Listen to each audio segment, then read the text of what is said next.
Дали, кога ќе има референдум, кое би било референдумското прашање и каков ќе биде карактерот на референдумот, но и најважното, дали власта ќе продолжи да ги турка измените на изборните правила без опозиција или ќе има консензус меѓу Заев и Мицковски. Се очекува да биде појасно по лидерската средба. На состанокот на кој освен лидерската четворка ќе бидат присутни сите парламентарни партии кои во законодавниот дом имаат по 2 пратеника, а на маса ќе се најде и темата предвремени избори.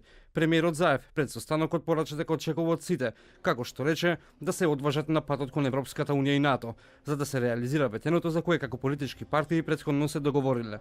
Испразнетиот дик поради оставките да го пополним. Ние заедно објавивме последна лидерска средба дека е постигнат ваков договор. Законот е донесен, ако не се лажем, некаде во мај месец и треба да го реализираме. Државата нема државна изборна комисија од крајот на минатата година и тоа треба да го завршиме.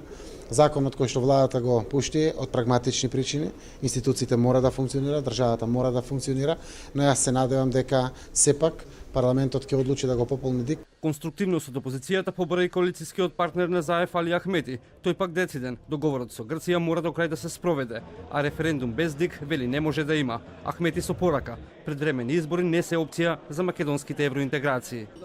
Не мислам дека изборите се решение.